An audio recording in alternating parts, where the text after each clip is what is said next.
Halo teman-teman semua, sebelum memulai menonton video tutorial kali ini, jangan lupa subscribe channel ini biar saya semakin semangat untuk mengupload video-video tutorial selanjutnya. Terima kasih, selamat belajar.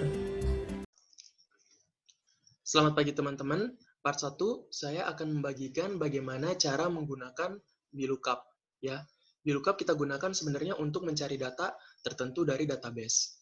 Nah, contohnya di sini kita diminta untuk mencari nama produk, harga beli dan harga jual dari SKU yang ada di sini. SKU ini adalah kode produknya ya, seperti itu, dari database yang ada di sini. Ya, kita lihat di sini ada database ya, ada produk barcode, brand, SKU, single SKU. Ya, kita punya tadi SKU ini, dan kita dimintai untuk mencari nama produknya, harga beli, dan juga harga jual ya, ada di sini. Nah, seandainya jika kita ingin mencarinya, tentu itu akan sulit dong kalau misalnya kita mencarinya satu persatu ya, misalnya di filter ataupun kita pakai fitur Ctrl F ya dari Excel, tentunya akan menyita waktu. Nah, sekarang cara tercepatnya adalah kita menggunakan dengan rumus VLOOKUP ini. Karena apa, bayangkan di sini saya cuma punya 70 rows, bayangkan teman-teman punya misalnya ratusan atau bahkan ribuan rows ya, tentunya akan sangat banyak menyita waktu. Langsung saja kita menggunakan rumus VLOOKUP-nya. Seperti biasa kita mulai dengan sama dengan ya, untuk memulai setiap ataupun formula ataupun rumus dari Excel ya. Kita ketik aja VLOOKUP seperti ini, udah ada, terus teman-teman tinggal klik.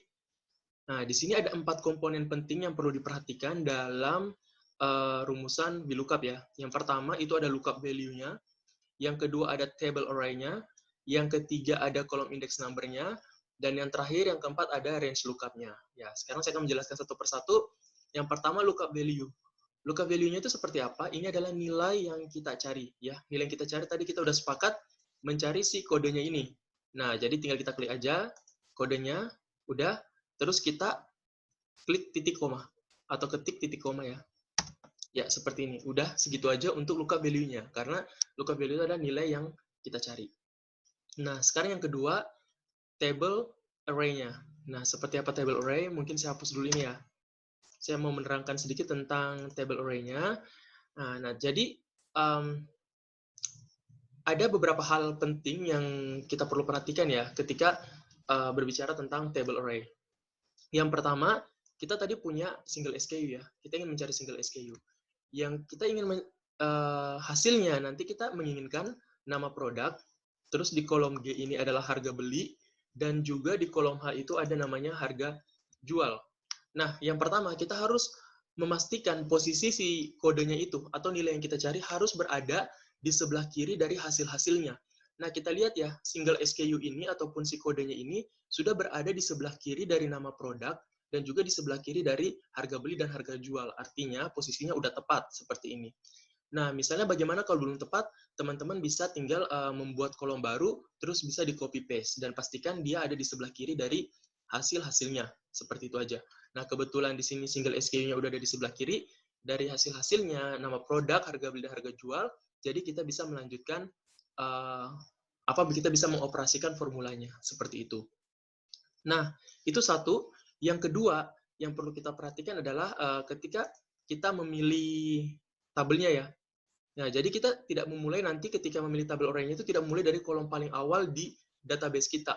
Ya, jadi kita harus memulainya kembali dari nilai yang kita cari. Ya, jadi kita mulai dari sini sampai ke belakang. Untuk mempercepat, teman-teman bisa langsung klik seperti ini ya. Karena nanti ini akan memudahkan kita dalam membuat formulanya otomatis untuk mencari data-data yang lain seperti itu. Ya, jadi kita tinggal blok aja seperti ini.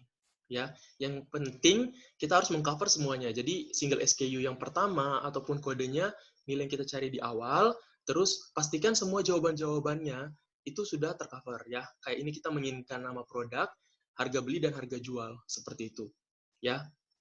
Jadi kita bisa balik lagi ke formulanya sama dengan VLOOKUP nilai yang kita cari ya. Terus table array-nya itu kita ingat tadi mulai dari sini ya, langsung aja seperti ini sampai di kolom H. Ini udah cukup ya. Nah, seperti itu. Terus hal yang terpenting lagi dari table array-nya ya, yang ketiga itu adalah memberikan dollar sign ya. Biar si nanti tabel array yang kita pilih ini tidak bergeser ya. Nah, jadi caranya dengan memberikan dollar sign atau tanda dolar ya.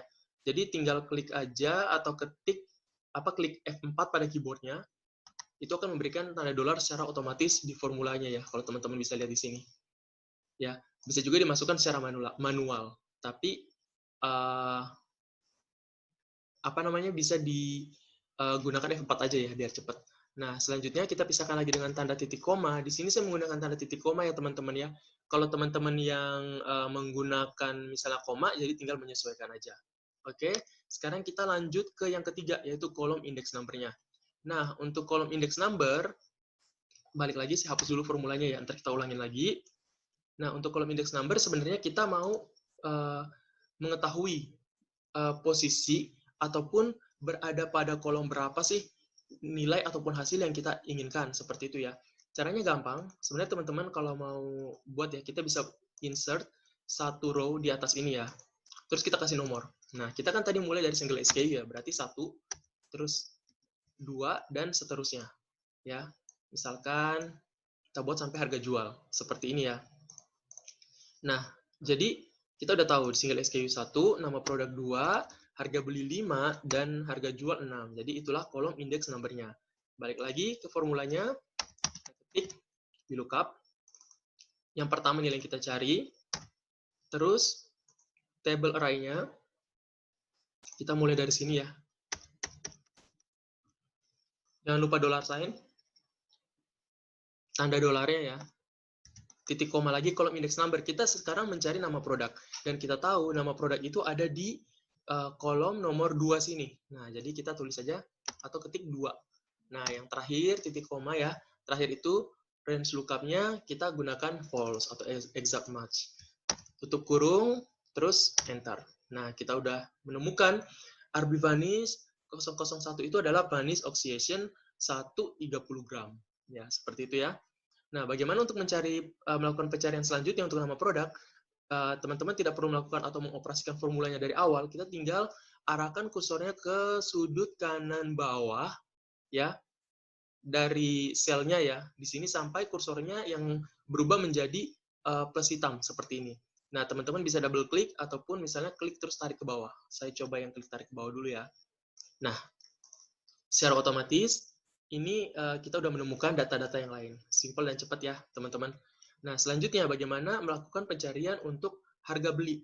Nah, kita tidak perlu melakukan operasi atau mengoperasikan ya rumusnya dari awal lagi karena kita tadi udah mempersiapkan kayak table array-nya kita udah mengcover semuanya, itulah fungsinya ya. Jadi kita bisa melakukan pencariannya secara otomatis hanya dengan memodifikasi formulanya aja gitu teman-teman ya. Nah, jadi gampang, kita tinggal copy aja, terus paste. Nah, tentunya di sini error. Kenapa? Karena di sini ada pasti nilai yang bergeser ya. Kayak ini contohnya D5, di sini kita mencari E5 yang harusnya di mana D5 ya. Caranya kita tinggal modifikasi aja. Ini balikan lagi ke D5 karena kita mencari si yang ini. RB Vanish 001-nya ya, kodenya D5, dan ingat kolom index number-nya jangan lupa dirubah. Jadi kita cuma balikin aja nilai yang kita cari dan juga kolom index number-nya. Kita ingat harga beli ada di kolom index number yang kelima. Ya, udah seperti ini kita temukan harga belinya. Kalau teman-teman lupa misalnya bisa dicek lagi. Oke, oh harga belinya ada di kolom nomor 5 dan sebelahnya harga jual ada di kolom nomor 6. Seperti itu ya. Nah, jadi kita udah temukan, kita tinggal arahkan lagi kursornya ke bawahin. Ya, kita udah temukan ya, teman-teman, untuk harga belinya berapa. Nah, untuk harga jualnya kita melakukan perlakuan yang sama, tinggal copy dan paste, kita balikin lagi di sini D5, dan juga kita udah tahu kalau harga jual itu ada di kolom ke-6. Kita tinggal enter, nah kita temukan hasilnya. Jangan lupa double klik. Oke. Nah, sangat simpel ya teman-teman cara menggunakan VLOOKUP, tapi ini sangat berguna ketika kita ingin mencari data-data tertentu dari big data ataupun data yang sangat banyak seperti itu. Ya, sekian dulu teman-teman video dari saya hari ini. Semoga bermanfaat ya. Jika teman-teman merasa video ini sangat bermanfaat dan juga bisa bermanfaat bagi orang lain, teman-teman bisa share, juga like, dan juga jangan lupa subscribe video ini. Terima kasih, channel ini maksudnya. Terima kasih.